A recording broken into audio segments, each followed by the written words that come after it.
오늘 하나님께서 저와 여러분에게 주시는 말씀은 마태복음 5장 9절 말씀입니다. 한 목소리로 읽도록 하겠습니다. 시작. 화평하게 하는 자는 복이 있나니 그들이 하나님의 아들이라 일컬음을 받을 것이며. 아멘. 우리 연초에도 인사를 했지만 구정을 맞이해서 옆에 계신 분들에게 인사하면 좋겠습니다. 새해 복 많이 받으세요. 이렇게 인사하면 좋겠습니다. 네.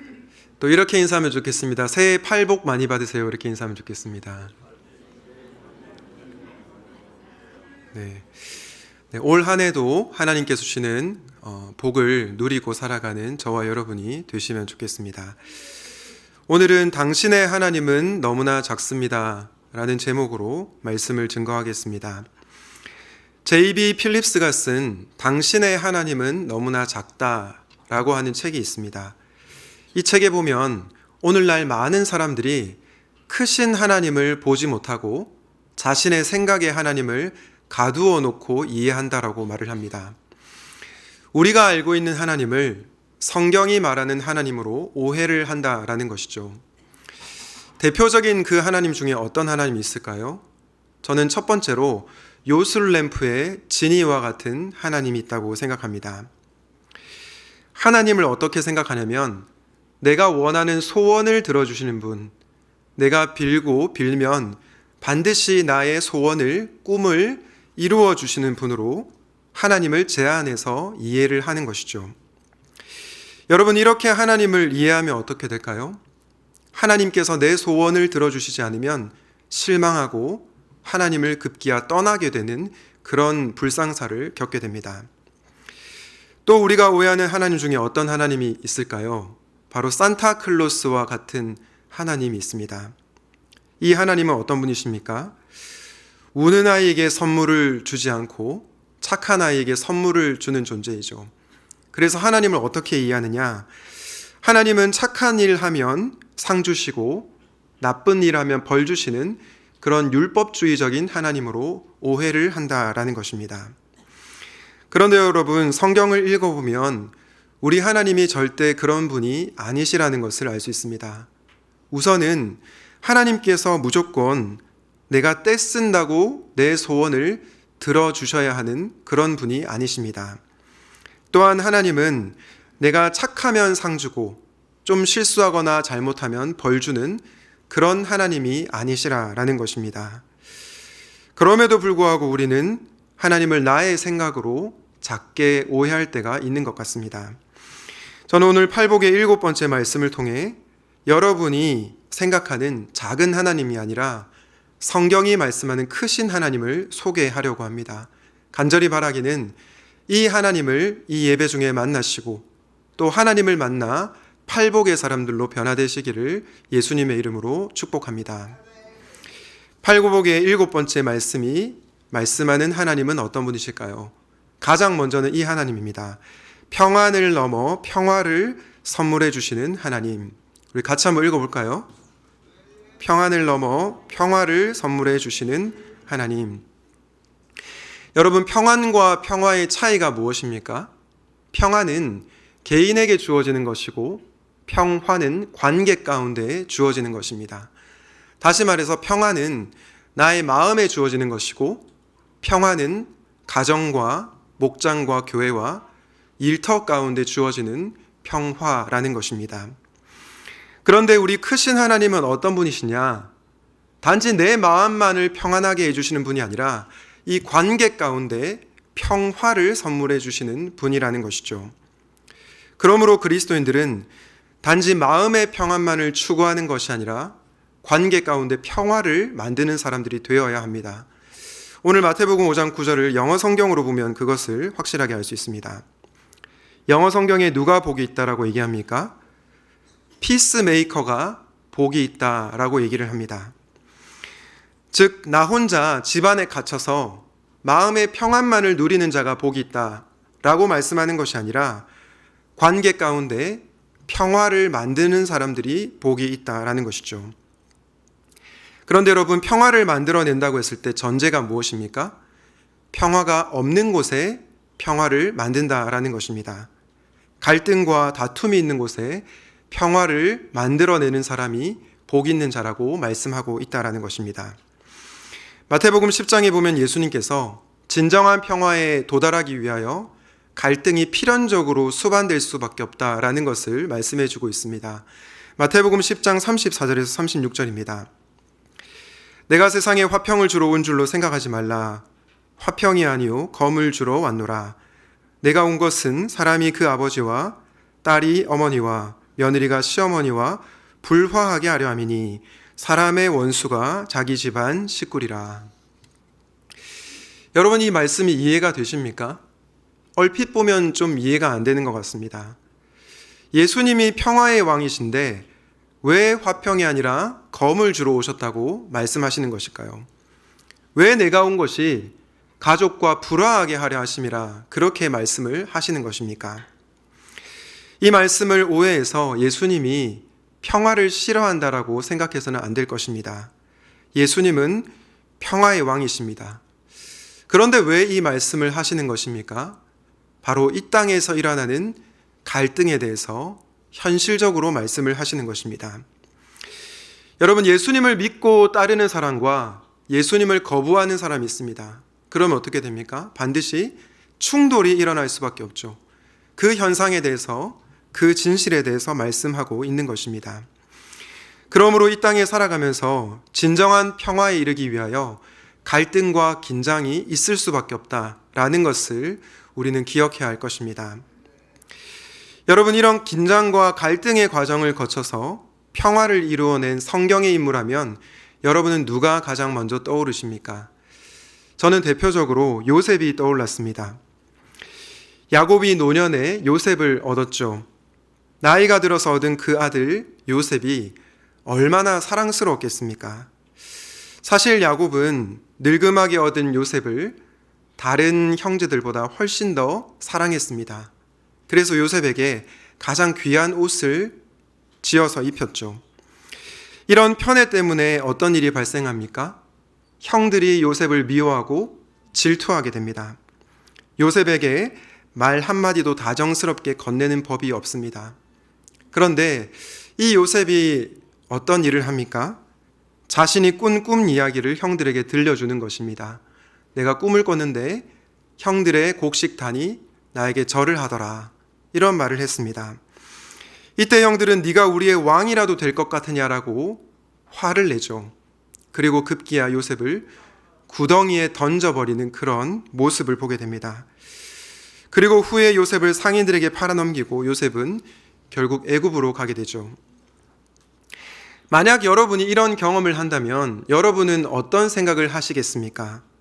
하나님 왜 내 삶을 이렇게 고통스럽게 만드세요?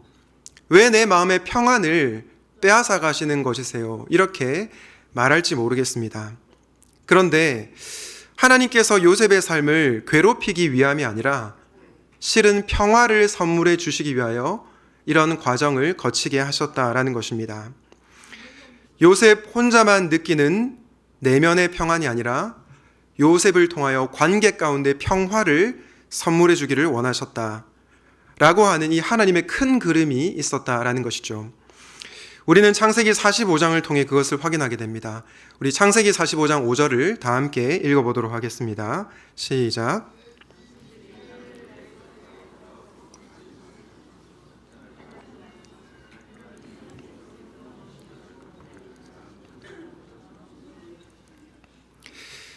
여러분, 형들이 요셉을 팔아넘겨서 애굽으로 가서 어떤 일이 벌어졌습니까? 요셉은 억울하게 누명을 뒤집어 쓰고 감옥에 갇히게 됩니다.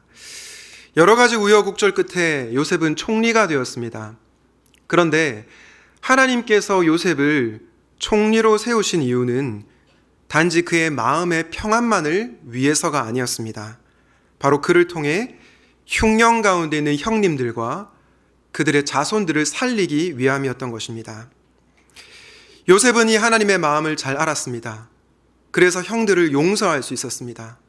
나아가 형들이 동생을 사랑할 수 있도록 하는 피스메이커의 역할을 감당했던 것입니다. 사랑하는 성도님 여러분, 이렇게 크신 하나님은 저와 여러분을 평화의 도구로 쓰기를 원하십니다.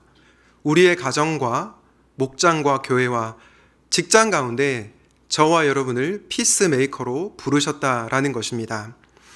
그러므로 주여 저를 평화의 도구로 사용하여 주소서 라고 기도하며 여러분이 속한 관계 가운데 평화를 만들어내는 피스메이커가 되시기를 예수님의 이름으로 축복합니다. 팔복의 7번째 말씀을 통해 크신 하나님을 묵상하고 있습니다. 두 번째로 우리가 알아야 할 하나님은 어떤 분이실까요? 세상이 줄 수 없는 평안도 선물해 주시는 하나님이십니다. 우리 다 같이 한번 읽어볼까요? 시작. 세상이 줄 수 없는 평안도 선물해 주시는 하나님. 앞서 제가 하나님은 개인의 마음의 평안만 주시는 것이 아니라 평안을 넘어 평화를 선물해 주시는 분이라 라는 말씀을 전했습니다. 그런데 여러분, 만약에 내 마음이 평안하지 않으면 다른 사람과 평화를 만들 수 있을까요? 저는 불가능하다고 생각합니다. 내 마음에 분노가 가득하다면, 미움이 가득하다면 어떻게 타인과 평화를 만들 수 있겠습니까? 그래서 평화를 이루기 위하여 우리에게 필요한 것이 평안이다라는 것입니다.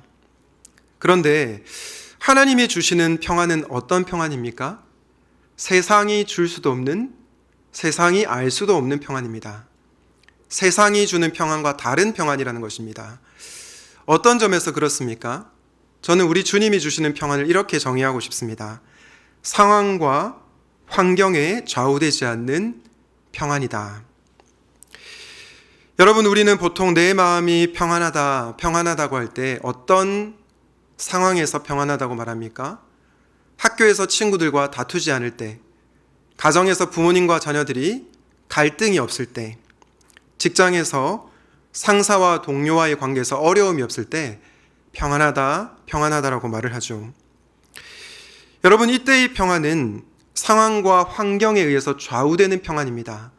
왜냐하면 사람이 달라지거나 환경이 바뀌면 깨지는 평안이기 때문이죠. 그런데 우리 하나님이 주시는 평안은 상황과 환경에 의해서 좌우되지 않는 평안이라고 할 수 있습니다. 도대체 어떻게 이 평안을 우리는 누릴 수 있습니까? 그 해답은 바로 예수 그리스도에게 달려 있습니다. 우리 요한복음 14장 27절 함께 읽도록 하겠습니다. 시작.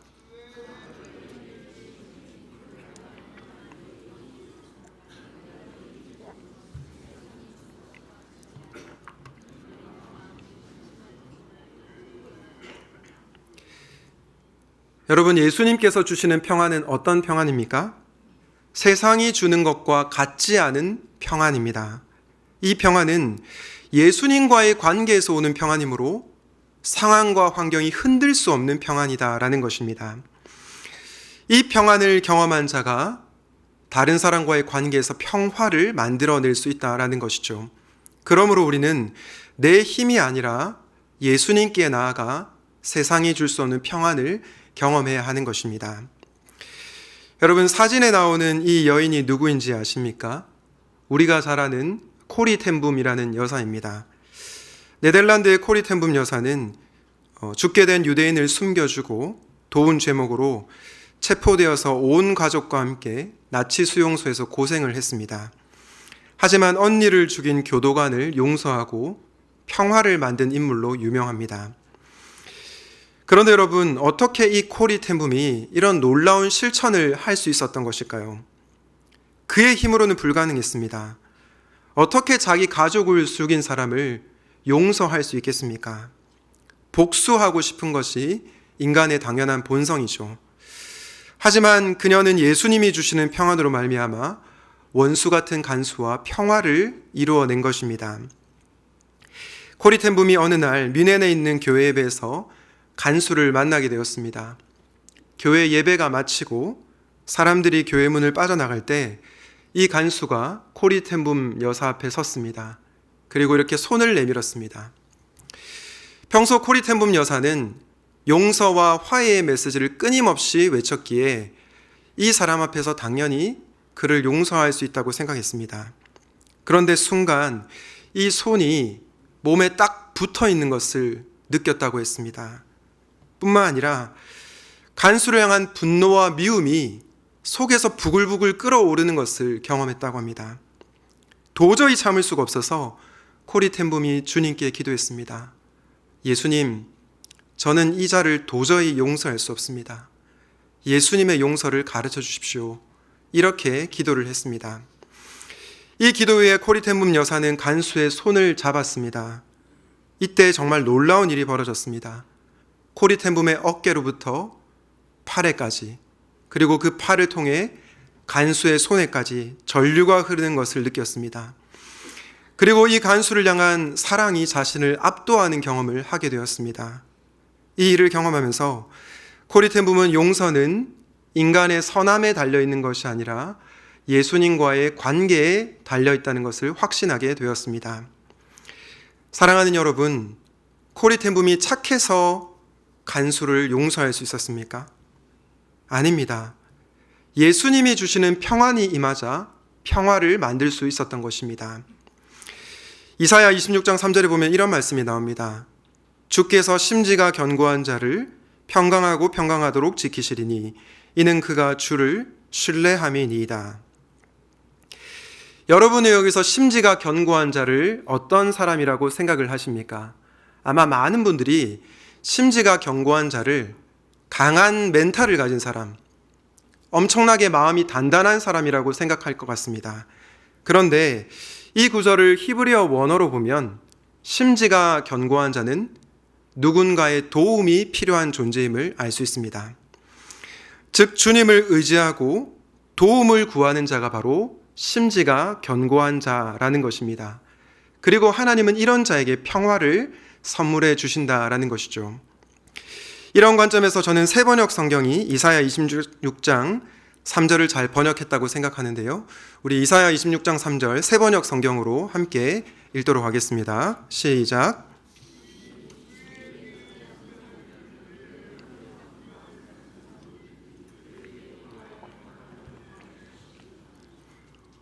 여러분, 심지가 견고한 자가 누구입니까? 주님께 의지하는 자들입니다. 주님께 의지하는 자, 내 힘으로 할 수 없어서 예수님께 도움을 구하는 자가 바로 평화를 선물로 받게 된다라는 것이죠. 사랑하는 성도 여러분, 여러분의 마음이 갈대처럼 흔들려도 괜찮습니다. 강한 멘탈을 소유하고 있지 않아도 괜찮습니다.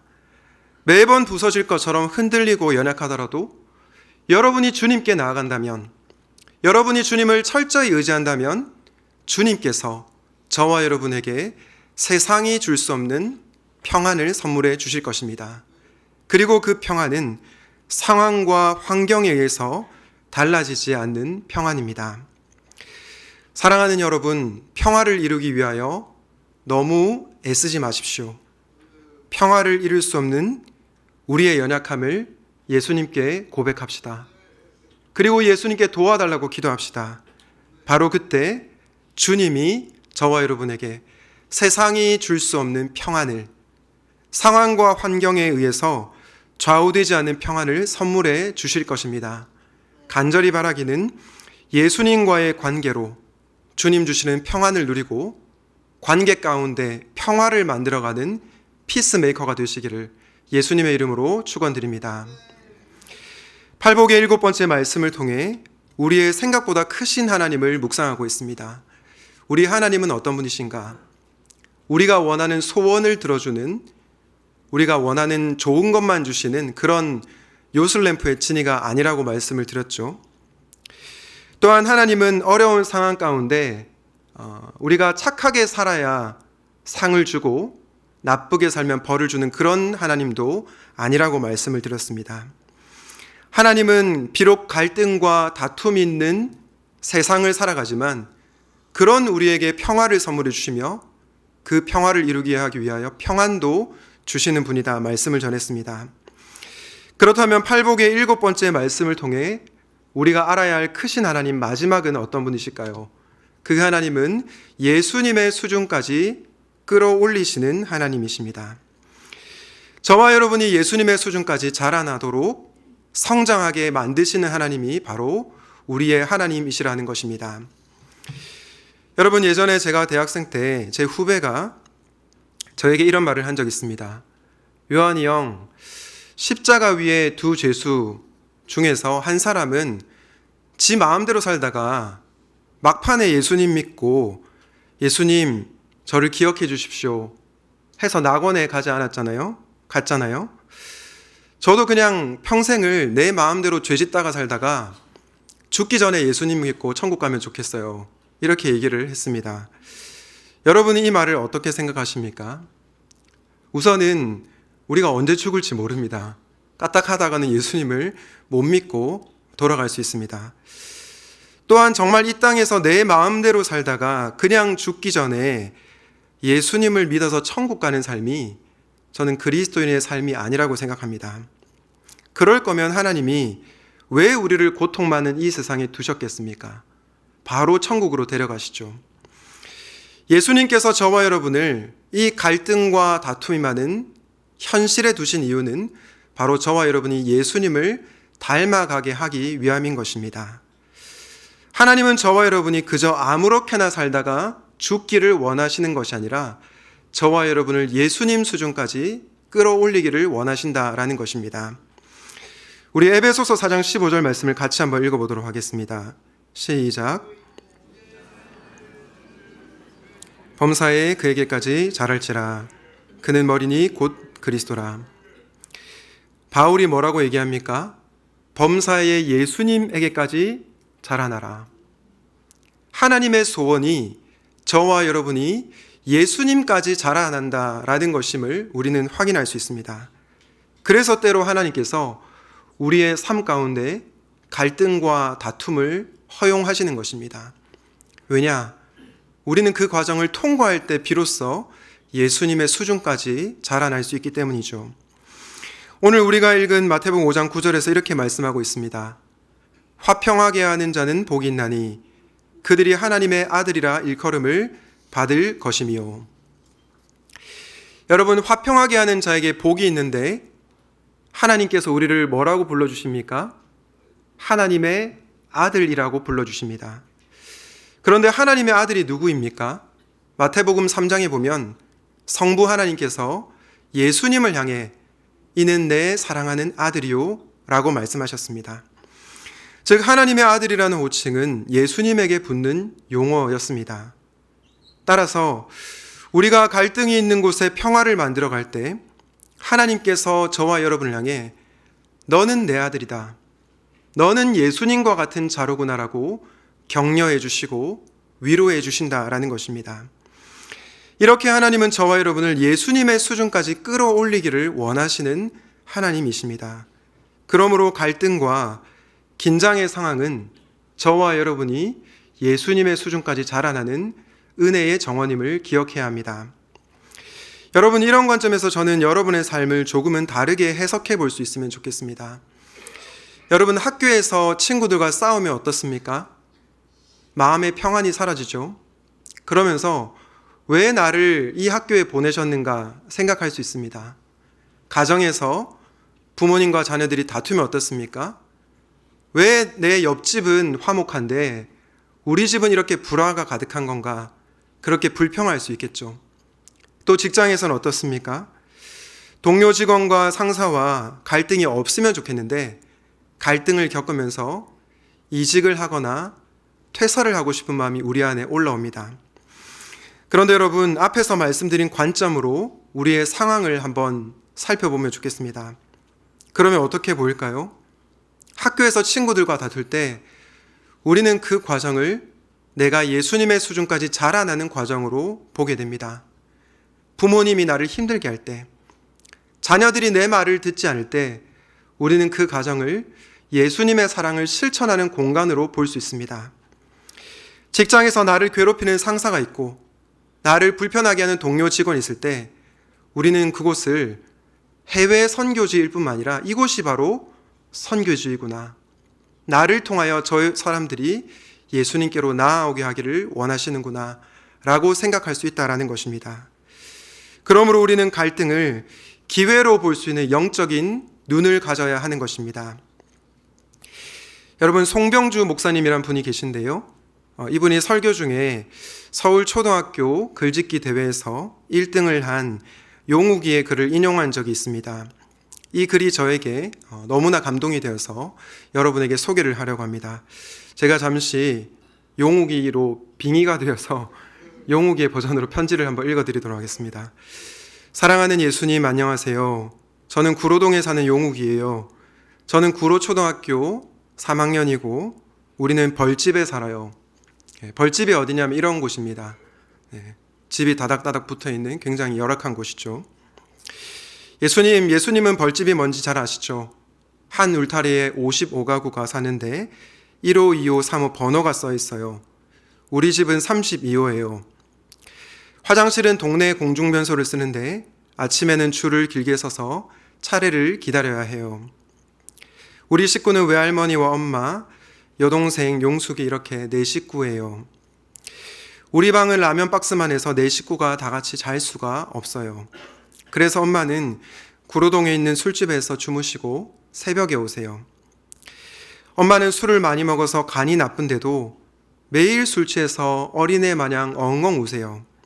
그리고 우리를 보고 얘들아 왜 태어났니? 라고 말씀하세요. 지난 4월 부활절에 제가 엄마 때문에 회개하면서 운 것 예수님 보셨죠? 저는 예수님이 저의 죄 때문에 돌아가셨다는 말은 정말로 이해를 못했어요. 그런데 그날은 제가 죄인인 걸 깨달았어요. 매일 술 먹는 엄마를 미워하는 제가 죄인인 것을 깨닫게 되었어요. 그래서 부활절에 엄마 미워했던 것 용서해 주세요.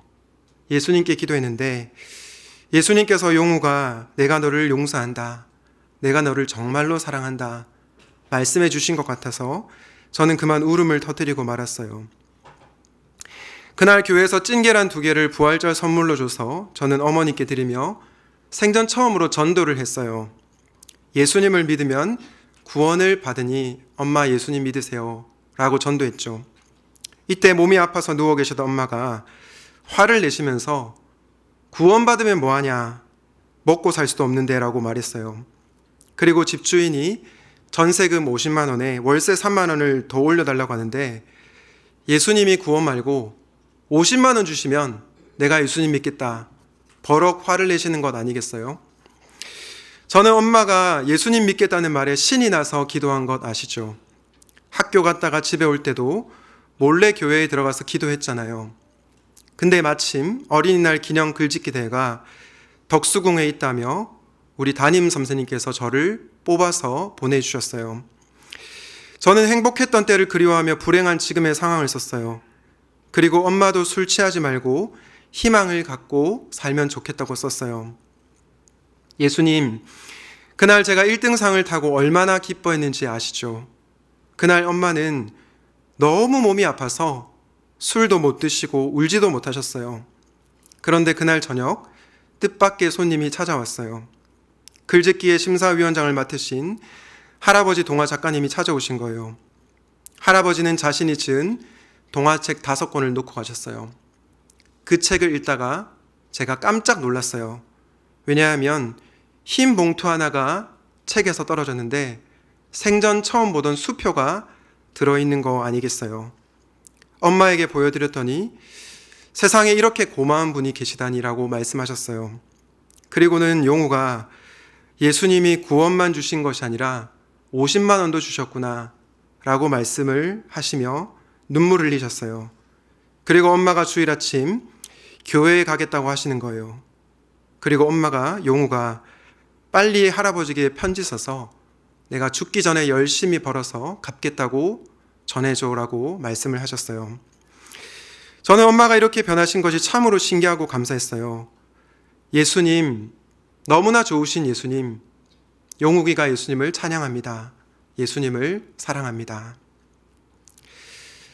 사랑하는 성도님 여러분, 하나님께서 용욱이를 보고 뭐라고 말씀하셨을까요? 저는 이렇게 말씀하셨을 것 같습니다. 용욱아, 너는 내 사랑하는 아들이다. 나는 내가 정말 자랑스럽다. 라고 말씀하셨을 것 같습니다. 용욱이는 모든 것을 포기하고 싶은 그 순간에서도 삶을 포기하지 않고 예수 그리스도께로 나아갔습니다. 그리고 예수님이 주시는 평안을 누리고 주님 주시는 평안으로 엄마와의 관계에서 평화를 만들어 갔습니다. 이렇게 하나님은 용우기를 갈등의 상황을 통해 예수님의 수준까지 끌어올리신 것입니다. 사랑하는 성도님 여러분, 하나님은 저와 여러분의 수준을 절대 낮게 평가하지 않습니다. 우리는 내 삶에 고통이 있을 때, 갈등과 다툼이 있을 때 어떻게 하나님께 기도합니까?